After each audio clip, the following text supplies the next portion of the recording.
Imagine a world brimming with life, a world on the very edge of an unimaginable catastrophe, yet completely unaware. This is Europe in the early 1300s. Step into a bustling medieval town. The air is thick with the scent of fresh bread from the baker's oven, the tang of leather from the tanner's shop, and the distant smell of the sea. The streets, though narrow and unpaved, are arteries of commerce and connection.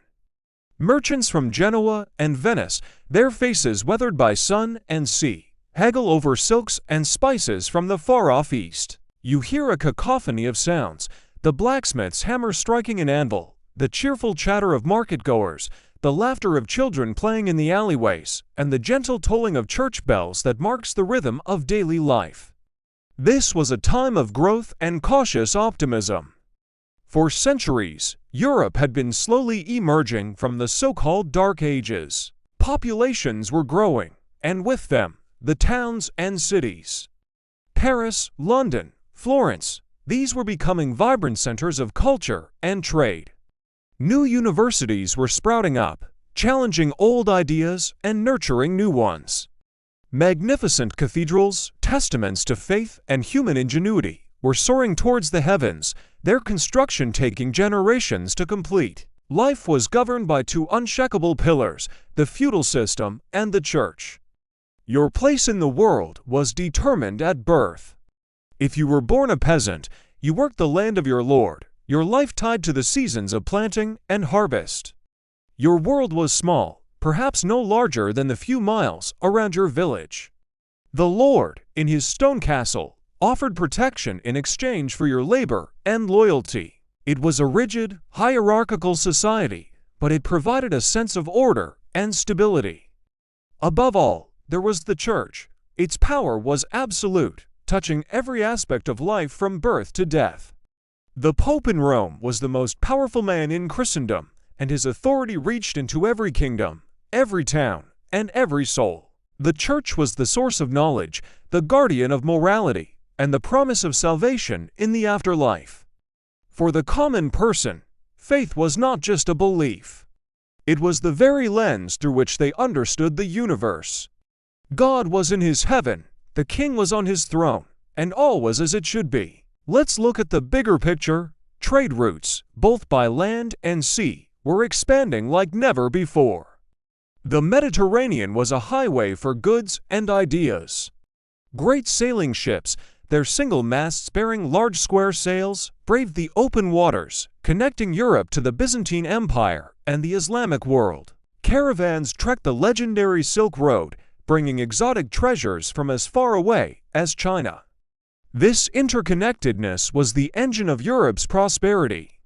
It brought new wealth, new foods, and new knowledge. But this very network of connection, this source of life and growth, was about to become a conduit for death. Deep in the heart of Asia, a silent, microscopic killer was beginning its journey. On the vast, arid steppes, a bacterium named Yersinia pestis was stirring. It lived in the blood of wild rodents, like marmots, and was transmitted by the fleas that fed on them. For centuries, it had existed in isolated pockets, causing occasional, localized outbreaks. But now, something was changing. Perhaps it was a shift in climate, or a change in animal populations. Whatever the cause, the plague was on the move, spreading from its remote homeland. The Mongol Empire, the largest land empire the world had ever known, played an unwitting role. Their vast dominion had made travel across Asia safer and faster than ever before. The Pax Mongolica, or Mongol Peace, which facilitated trade along the Silk Road, now also provided a perfect superhighway for the plague. Fleas carrying the deadly bacteria hitched a ride on the fur of black rats, which in turn stowed away in the grain sacks and cargo holds of merchant caravans. Unseen and unsuspected, the plague traveled westward, leaving a trail of death in its wake. It moved along the trade routes, a slow, creeping tide of mortality. Reports from distant lands might have trickled back to Europe, whispers of a terrible pestilence in the east, stories of entire cities being wiped out in India or China. But these were just rumors, vague and distant, easily dismissed. In the bustling ports of Europe, life went on. The ships kept arriving, their holds filled with grain, cloth, and spices. No one checked for infected rats. No one understood the danger posed by the fleas they carried. The concept of contagion, as we know it today, simply did not exist. Sickness was understood as a punishment from God, an imbalance of the body's humors, or the result of bad air, a miasma. The idea that an invisible organism could travel across the world and wipe out millions was beyond the realm of imagination. Doctors, relying on the ancient wisdom of Galen and Hippocrates, would have been utterly unprepared. Their treatments, like bloodletting or prescribing fragrant herbs, would be tragically useless. And so, Europe stood on the precipice, blissfully ignorant. In the autumn of 1347, 12 Genoese trading ships pulled into the Sicilian port of Messina. They had come from the Black Sea port of Kaffa, a trading post that had recently been besieged by a Mongol army. The people of Messina gathered at the docks, eager to greet the sailors and trade for their goods. But as the ships were moored and the hatches opened, a horrifying sight met their eyes. Most of the sailors aboard were either dead or gravely ill, covered in strange black boils that oozed blood and pus. The authorities in Messina quickly ordered the death ships to leave the harbor, but it was too late. The rats had already scurried down the mooring ropes and into the city. The fleas had already found new hosts. The calm was over. The darkness had arrived. The world was about to change forever. What happened next would shatter societies, challenge faith, and reshape the course of human history. The Black Death had come to Europe. Thank you for watching, and be sure to subscribe as we continue to explore this devastating chapter of our past. History isn't just what happened, it's what was hidden. Welcome to the Chrono Archives, where lost empires rise again, forgotten legends speak, and ancient truths are brought back to life. From world-shaping history and powerful myths to legendary rulers and timeless civilizations, every story here is carefully uncovered, deeply researched, and cinematically told. The past is calling, will you answer? Subscribe and journey through time, one unforgettable chronicle at a time. Imagine a world, bustling and connected, yet utterly unaware of the storm gathering on its horizon. In the vast, arid steppes of Central Asia, around the 1330s, something ancient and terrible awoke. A bacterium, Yersinia pestis, began its deadly journey, not with a roar, but with a whisper.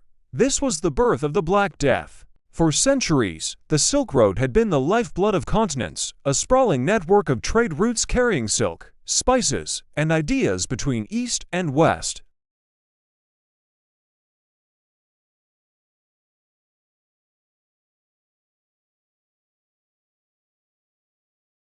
As merchants and travelers moved from oasis to oasis, city to city, they unknowingly ferried this invisible passenger. The plague spread like a phantom fire along these arteries of commerce. It struck trading posts in Persia, moved through the heart of the Middle East, and reached the shores of the Black Sea.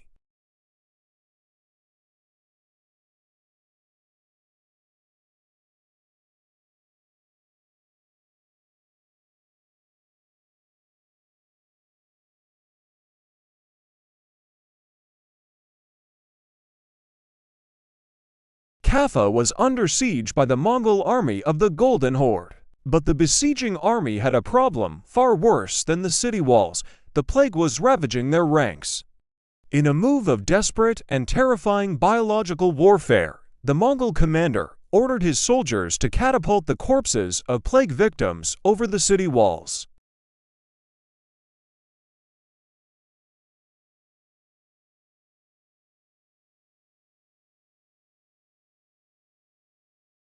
Rats, scurrying through the city streets and onto the ships in the harbor, were now carriers. The fleas on these rats were a ticking time bomb. As the siege faltered, Genoese merchants saw their chance to escape. In the autumn of 1347, 12 galleys laden with goods and with infected rats and fleas hidden in their holds set sail from Kaffa, bound for home. They were fleeing a siege, but they were carrying a far greater catastrophe with them. Their first major stop was Messina, Sicily. When the ships arrived, the Sicilians who greeted them were met with a horrifying sight. Many of the sailors aboard were already gravely ill, covered in the telltale black boils, the buboes that gave the plague its name. Others were already dead or dying. The local authorities, in a panic, ordered the death ships out of the harbor. But again, it was too late. The rats had already scurried ashore, and with them, the plague. From Sicily, the disease exploded across Europe with breathtaking speed. Other infected Genoese ships arrived in Genoa and Venice in Italy, and in Marseille in France. Wherever these ships docked, the plague followed. It was a silent, relentless invasion. Unlike an army, you couldn't see it coming. It crept ashore in the dark, in the bellies of ships, on the backs of rats. From these initial coastal footholds, the plague began its inexorable march inland. It followed the trade routes, traveling up rivers and along roads. It moved from village to town, from town to city.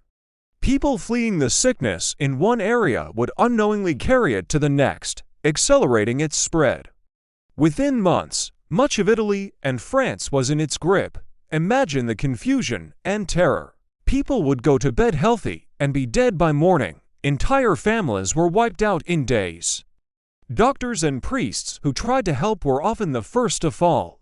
No one understood what was happening. Was it a punishment from God, a poison in the air? The alignment of the planets. The theories were many, but the reality was simple and brutal. A microscopic organism, brought from thousands of miles away, was now dismantling European society, person by person. By the end of 1348, the plague had crossed the English Channel and arrived in England. It reached Spain, Portugal, and the Holy Roman Empire. The next year, it was in Germany and Scandinavia. No corner of the continent, it seemed, would be spared. The world the Genoese sailors had left behind in Caffa was gone.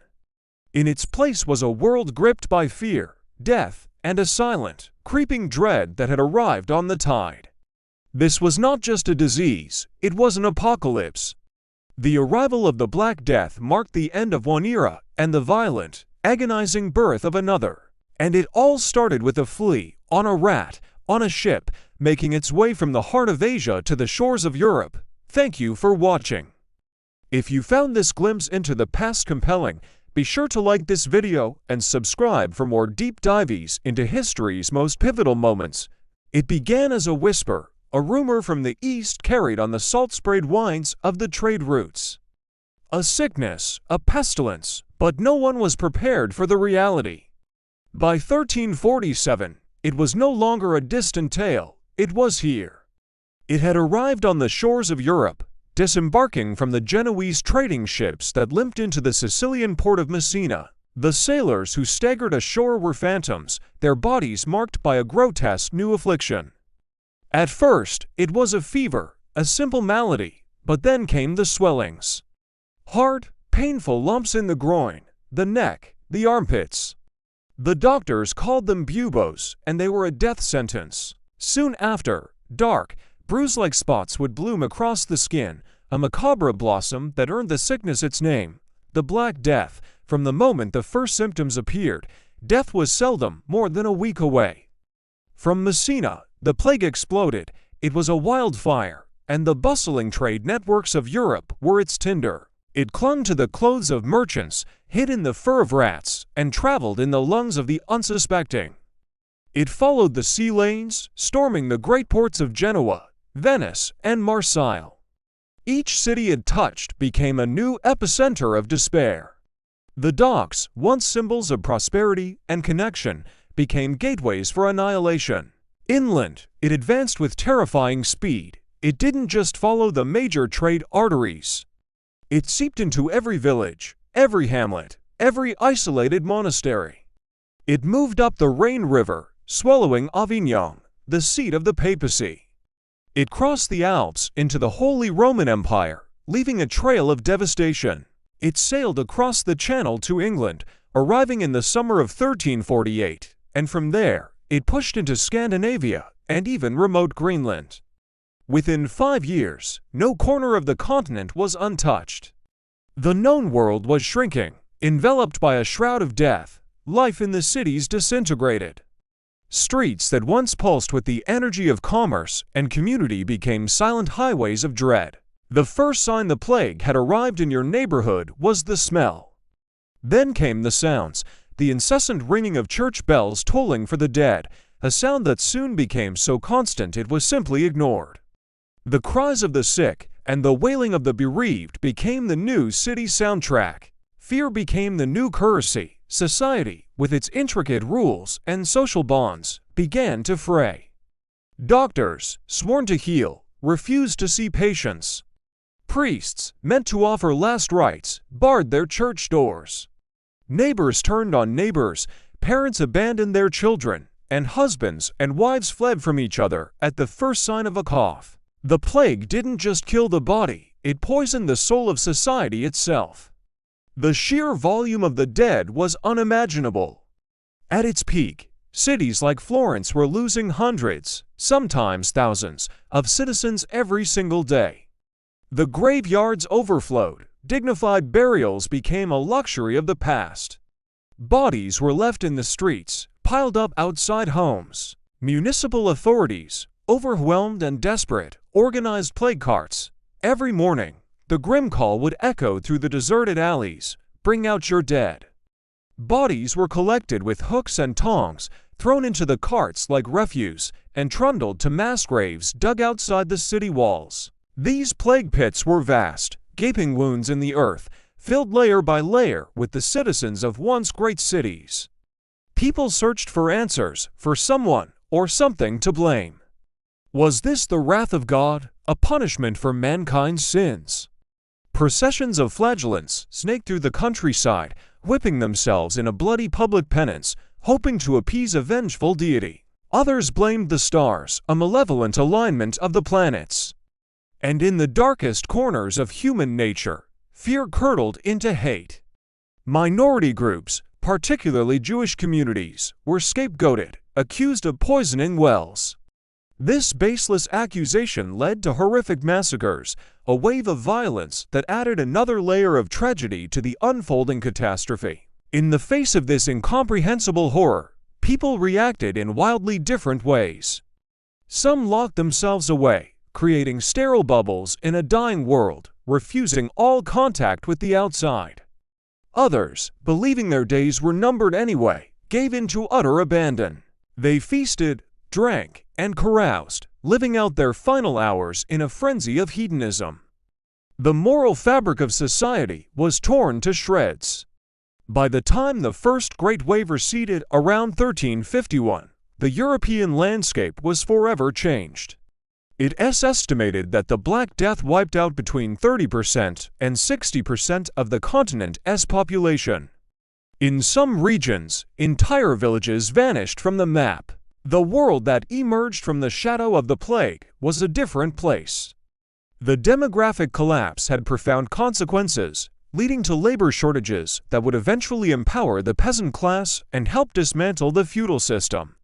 The psychological scars ran even deeper, influencing art, religion, and the very way people understood life and death. The danse macabre, the dance of death, became a common artistic motif, a chilling reminder that death is the great equalizer, coming for king and peasant alike.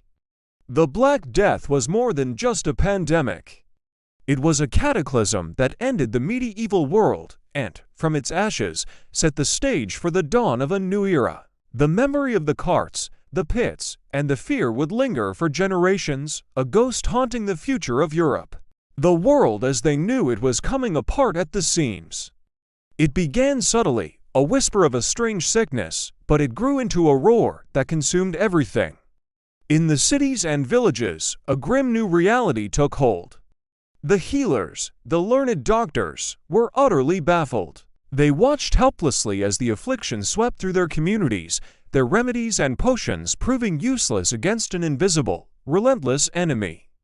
They pored over ancient texts, consulted with colleagues, and tried every concoction they could imagine, but the dying continued. Their faces, once masks of calm authority, were now etched with exhaustion and despair. They were witnessing the limits of their knowledge, and the price was being paid in human lives. At the same time, the spiritual pillars of society began to crack under the strain. The churches, once sanctuaries of peace, were now overflowing with the desperate and the dying. Priests, their voices hoarse from endless prayers and last rites, moved through the crowds like ghosts. They offered comfort, yes, but what comfort could be found when God Himself seemed to have turned His face away? The sheer scale of death was overwhelming. Funerals became a constant, somber procession. The holy ground swelled with new graves, so many that there was no time to mark them all. Faith was tested to its breaking point. For every soul that clung tighter to their beliefs, another began to question, to doubt, to feel a profound sense of abandonment. The familiar rituals of life and death, of worship and community, were breaking down. Beyond the walls of the hospitals and churches, the very arteries of civilization were seizing up. Trade, the lifeblood of nations, came to a grinding halt. The once bustling markets, filled with the vibrant chaos of commerce, fell silent. Stalls stood empty, their colorful goods gone, replaced by dust and decay. The roads, usually teeming with merchants, travelers, and caravans, were deserted. An eerie quiet settled over the land, broken only by the wind or the distant tolling of a funeral bell. Borders, once imaginary lines on a map, became hard, unforgiving barriers. Nations sealed themselves off, hoping to keep the pestilence out, but in doing so, they also locked themselves in. Supplies dwindled, food became scarce, the interconnected world they had built was fragmenting, each community an isolated island of fear. In this vacuum of order and reason, a more primal force took over, pure, unadulterated fear.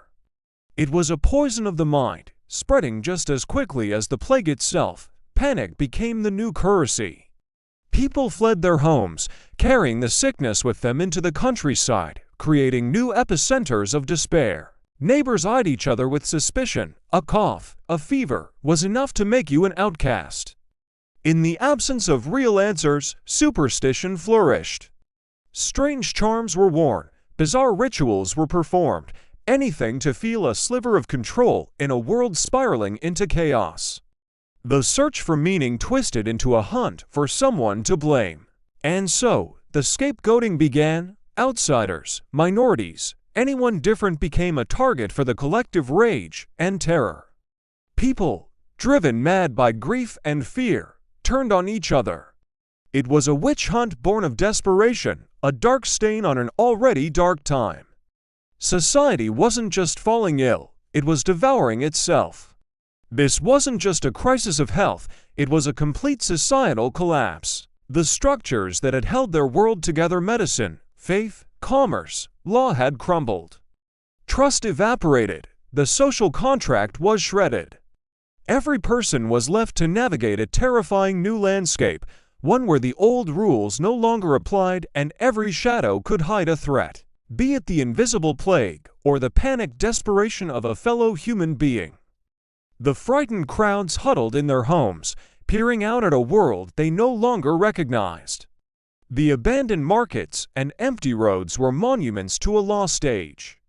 This was the end of an era, a devastating, all-encompassing breakdown from which there seemed to be no return. The world was being remade, not by creation, but by annihilation. And in the silence that followed the chaos, one question echoed in the hearts of the survivors: what comes next? Thank you for watching. If this story resonated with you, consider subscribing for more deep dives into history's most pivotal moments. In the shadow of the Black Death, when society seemed on the brink of collapse, a different kind of story unfolded. It's a story not just of despair, but of incredible courage. This is the story of the heroes and the ghosts of the plague, the visible and the invisible fighters who stood firm when the world was falling apart. Imagine the scene. Cities are emptying. Fear is a tangible thing in the air, and the church bells toll endlessly for the dead. In the midst of this chaos, who stayed? Who faced the unseen enemy head-on? Priests. They continued to administer last rites, knowing that each blessing could be their own death sentence. They offered spiritual comfort to the dying, holding the hands of those abandoned by their own families. Their faith was their armor, but it did not make them immune. Countless clergymen perished, their names lost to history, but their sacrifice immeasurable. They chose duty over survival, becoming beacons of hope in the darkest of times. And then there were the nurses, many of them women from religious orders or simply ordinary citizens with extraordinary bravery.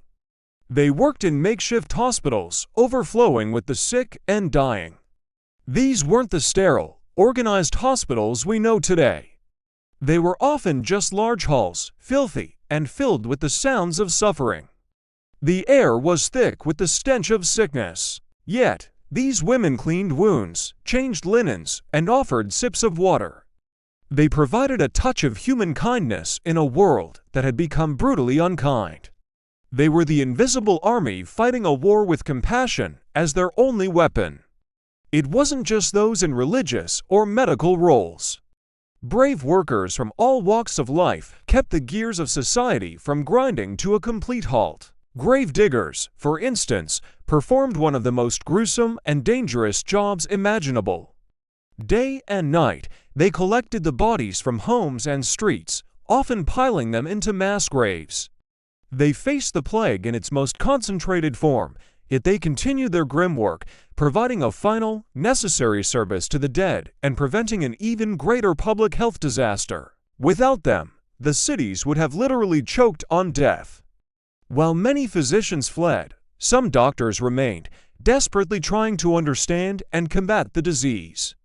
Let's be clear, most of their treatments were ineffective. They relied on ancient theories of medicine, like balancing the body's humors through bloodletting, which often did more harm than good. They prescribed potions made of crushed emeralds or arsenic and advised people to smell sweet flowers or burn aromatic woods to purify the bad air. They wore those iconic, terrifying beaked masks, stuffed with herbs, believing it would protect them from the miasma. Though their science was flawed, their intent was not. These doctors were pioneers in a way, documenting symptoms, performing autopsies against church doctrine, and laying the very first, shaky foundations for the study of epidemiology. They were fighting in the dark, but they were fighting nonetheless. As the official channels of medicine and religion faltered, desperation gave rise to more extreme movements. The flagellants are perhaps the most famous example.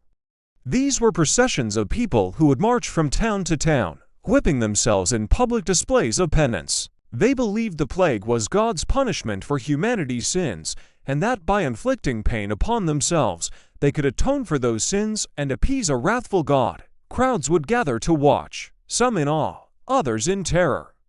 For a time, the flagellants were seen by many as holy men, their extreme devotion a potential path to salvation. However, their movement often spread the plague further and was eventually condemned by the Church as heretical. They were a stark, dramatic symbol of a society pushed to its absolute limits, grasping for any answer, any hope, no matter how painful. But heroism wasn't always so grand or dramatic. It was often quiet, found in the actions of ordinary people. Think of the mother who refused to abandon her sick child, nursing them until the very end. The neighbor who left a loaf of bread on the doorstep of a quarantined family. The city official who stayed at his post to try and maintain some semblance of order. These small acts of defiance, of community, of love, were the threads that held the fabric of society together. In a time when the easiest thing to do was to run, to save yourself, these individuals chose to stay, to help, to be human. They didn't have titles or uniforms, they wouldn't be remembered in history books. But in their own small circles, they became legends. It's easy for us, centuries later, to look back at the Black Death as a monolithic event of death and decay. We see the statistics, the skeletal figures in art, the plague doctor masks. But within that darkness, there were countless points of light. The people who ran towards the danger, not away from it. The priests, the nurses, the grave diggers, the doctors, and the ordinary people who found extraordinary strength. They are the heroes and the ghosts of the plague. Their stories remind us that even in the face of overwhelming catastrophe, the human spirit's capacity for courage, compassion, and resilience is a force to be reckoned with. Their legacy is not just one of tragedy, but of the enduring power of humanity. Imagine a world where half the people you know are suddenly gone. Not over a lifetime, but in just a few short years. This isn't a science fiction movie. It was the horrifying reality of the mid-14th century. The Black Death, or the Great Mortality, as it was known then, swept across Europe, Asia, and North Africa, leaving a void that would reshape society in ways no one could have predicted. Today, we're not just looking at the death toll. We're exploring the world the plague left behind, a world of empty fields, abandoned villages, and a profound shift in power that laid the groundwork for the modern era. When the plague finally receded, the silence must have been deafening. Picture entire villages wiped off the map, houses standing empty, their former inhabitants buried in mass graves. Fields that once teemed with workers now lay fallow, overgrown with weeds. The scale of the population collapse was staggering. Conservative estimates suggest Europe lost at least a third of its people, while in many regions, the death rate climbed to 50, 60, or even 70%. This wasn't just a tragedy, it was a demographic catastrophe that fundamentally broke the old world. Before the plague, Europe was overpopulated, land was scarce, and a massive peasant class was tied to the land, working for feudal lords in exchange for protection and a tiny plot to farm. Their lives were defined by toil and obligation. But the Great Mortality turned this entire system on its head. Suddenly, the most valuable commodity wasn't land, it was labor. With so few people left to work the fields, harvest the crops, and tend the livestock, the surviving peasants found themselves in an unprecedented position of power. Lords who once had dozens of families to work their manors were now desperate. They needed workers, and the survivors knew it. For the first time, peasants could demand better conditions. They negotiated for higher wages, lower rents, and even the freedom to leave their lord's land in search of a better deal elsewhere. This was revolutionary. The rigid bonds of serfdom, which had tied families to the same piece of land for generations, began to dissolve.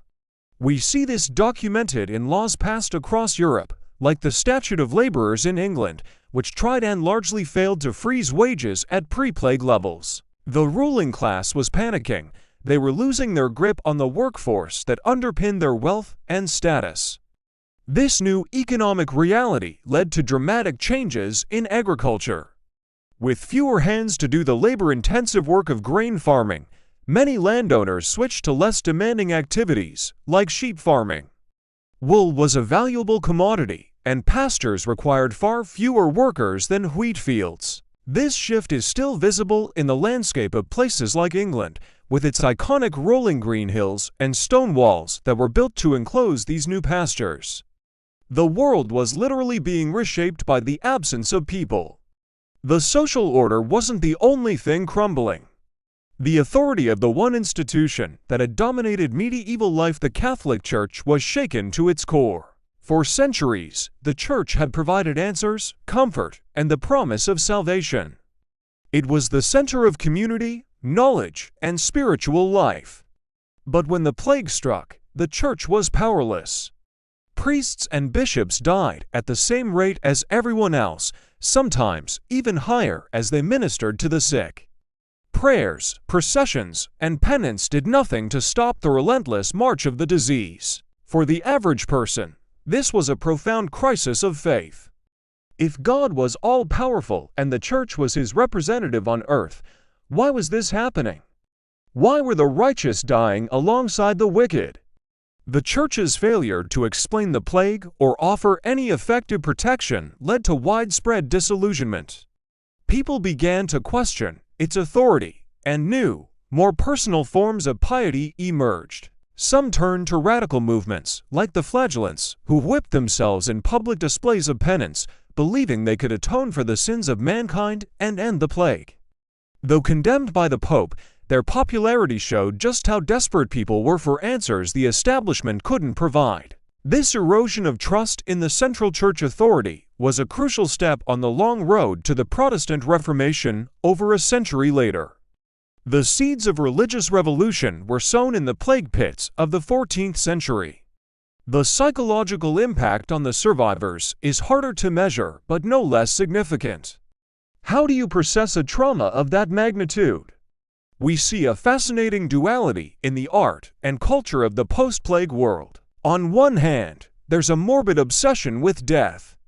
The Danse Macabre, or Dance of Death, became a popular artistic motif, depicting skeletons leading people from all walks of life, popes, kings, peasants, and children to their graves.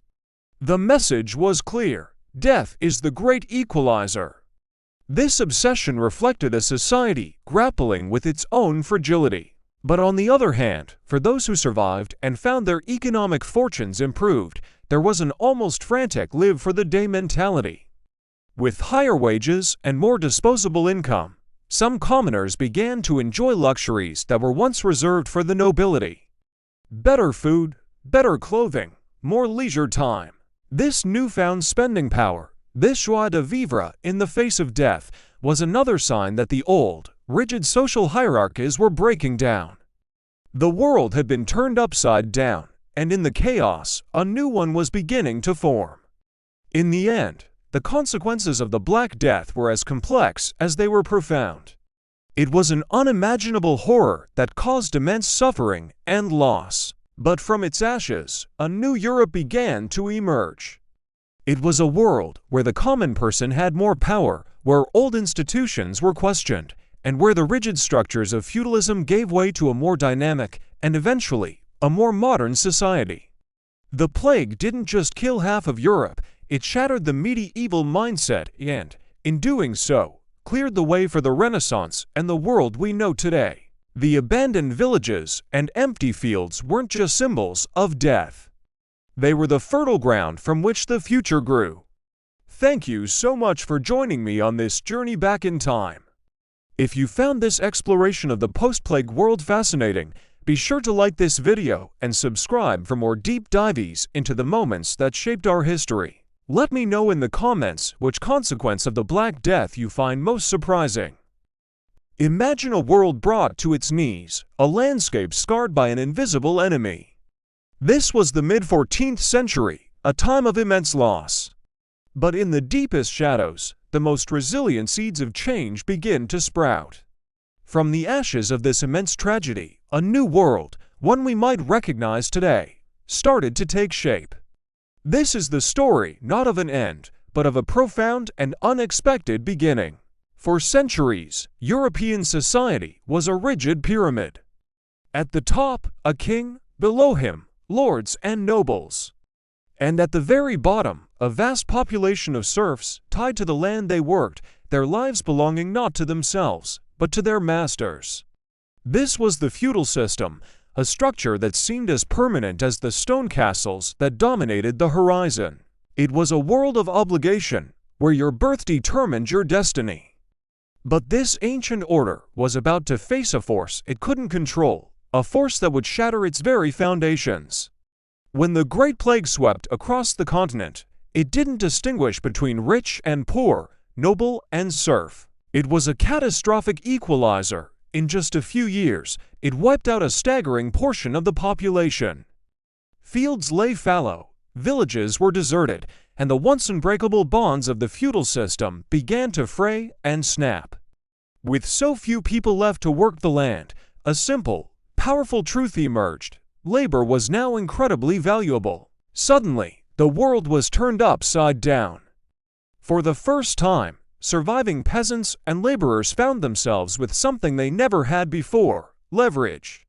Lords, desperate for workers to till their fields and tend their livestock, were forced to compete for them. The old system of serfdom, of being tied to the land for life, started to crumble. Why stay bound to one master when another, just down the road, was offering something revolutionary? They were offering wages, cold, hard cash, This was the birth of wage labor as a widespread phenomenon. A peasant could now earn money for their work and, with that money, gain a measure of freedom. They could choose where to work, they could save, and they could even dream of a different life for their children. This simple exchange of labor for coin was a seismic shift. It planted the seeds of a market economy where an individual's worth was determined not by their birthright, but by their skill and their effort. The rigid pyramid of feudalism was beginning to crack, and through those cracks, the light of a new economic era was shining. This newfound freedom sparked a great migration. No longer tied to a single plot of land, countless individuals and families packed up their meager belongings and headed for the towns and cities. These urban centers, also hit hard by the plague, were desperate for new blood, for artisans, merchants, and laborers to rebuild and repopulate. The cities offered not just work, but opportunity and a degree of anonymity impossible in a small village. As people flowed into urban areas, these centers of commerce began to buzz with a new energy. Trade routes, though disrupted, slowly re-established themselves, now carrying new goods and, more importantly, new ideas. Guilds, the associations of craftsmen and merchants, grew in power and influence. A young person could now become an apprentice, learning a trade like blacksmithing, weaving, or masonry, and have a clear path to becoming a master craftsman, a respected member of a growing middle class. The cities became melting pots of innovation, where different people with different skills came together, exchanged knowledge, and built a new urban fabric. This social and economic transformation ignited a firestorm of cultural and intellectual change. As the old certainties of the feudal world and the unquestioned authority of the church were shaken, people began to look at the world in a new way. With more social mobility and the growth of a literate merchant class, there was a thirst for knowledge that went beyond religious doctrine. This environment fostered a new spirit of inquiry, a desire to understand the natural world through observation and reason. This was the fertile ground from which the Renaissance would spring. Artists began to look at the human form with new eyes, celebrating its beauty and potential. Scholars rediscovered the classical knowledge of ancient Greece and Rome, sparking a revolution in philosophy, science, and politics. Innovators and inventors, spurred on by the needs of a changing economy, began to develop new technologies. The spirit of questioning everything, of seeking a better way, took hold. The trauma of the past had cleared the way for a future driven by human potential and intellectual curiosity. Looking back, it's a powerful lesson in resilience. The mid-14th century was one of the darkest times in human history, a period of unimaginable suffering and loss, yet it wasn't the end of the story. The collapse of the old order, as painful as it was, created a vacuum that was filled with new ideas, new structures, and new opportunities. The seeds of our modern world of market economies, individual freedoms, scientific inquiry, and vibrant urban cultures were watered by the tears of a generation that endured the unthinkable. It shows us that even from the most profound destruction, a process of rebirth can begin, leading to a future that no one could have ever imagined. It's a testament to the enduring human spirit to rebuild, to innovate, and to create a better world from the ruins of the old. Thanks for watching. If you found this journey through history insightful, be sure to like this video and subscribe to our channel for more stories about how the past shaped our present.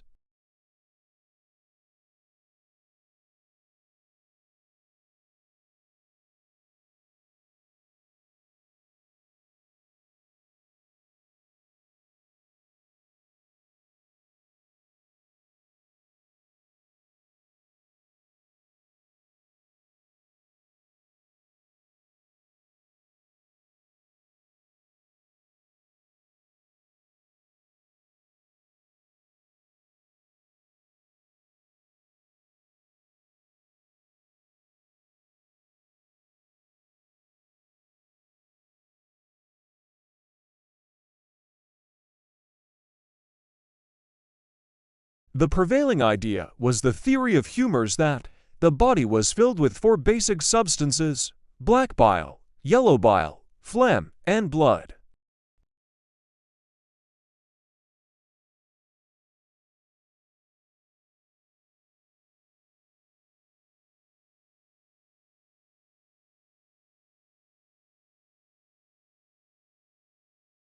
The sheer scale of death was unimaginable.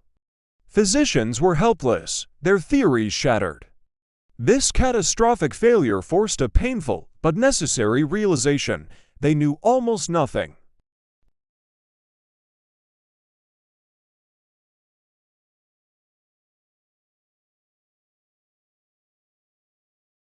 In the immediate aftermath, societies were desperate for answers and, more importantly, for control.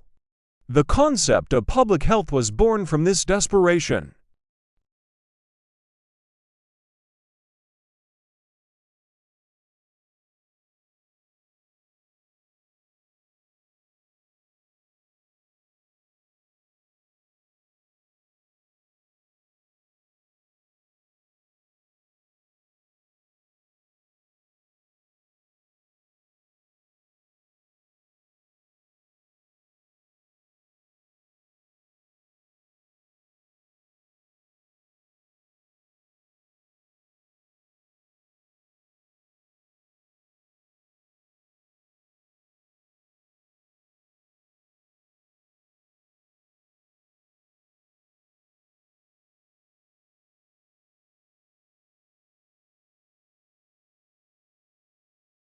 With up to half the population gone, the old feudal structure buckled. Labor became incredibly scarce, which meant for the first time, peasants and workers had leverage.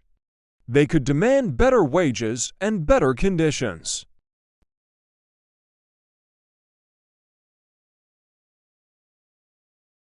A new middle class of merchants and artisans began to emerge, accumulating wealth and seeking knowledge. The rigid, hierarchical world of the Middle Ages was dissolving, making way for a society that valued individual merit and ambition.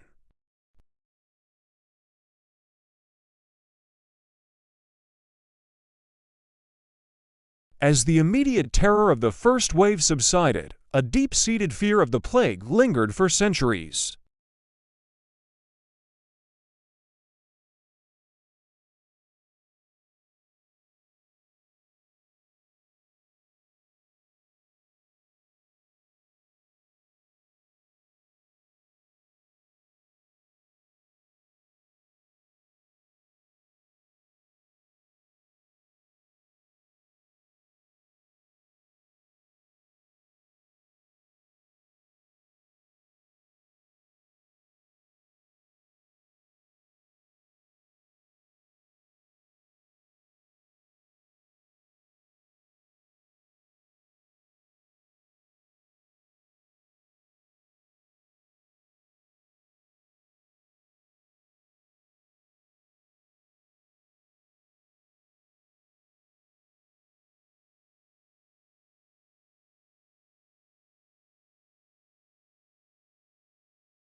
These are direct legacies of the desperate measures taken in plague-ridden 14th century Italy.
As we close this chapter of the Chrono Archives, remember, the past is never truly gone. It waits patiently in the shadows of forgotten ruins, in the echoes of ancient voices, and in the timeless lessons that still guide us today. It waits to be remembered by curious minds like yours. Thank you for joining us on this extraordinary journey through the annals of time. If today's exploration of lost civilizations, mythical legends, or historical enigmas ignited your passion for the past, hit that like button. Drop a comment with your favorite moment or what you'd love to see next, and most importantly, subscribe to the Chrono Archives and continue the journey through time. Turn on notifications so you never miss an episode where we unearth buried secrets, decode ancient mysteries, and bring history's greatest stories back to life. Together, we'll keep the flame of the past burning bright.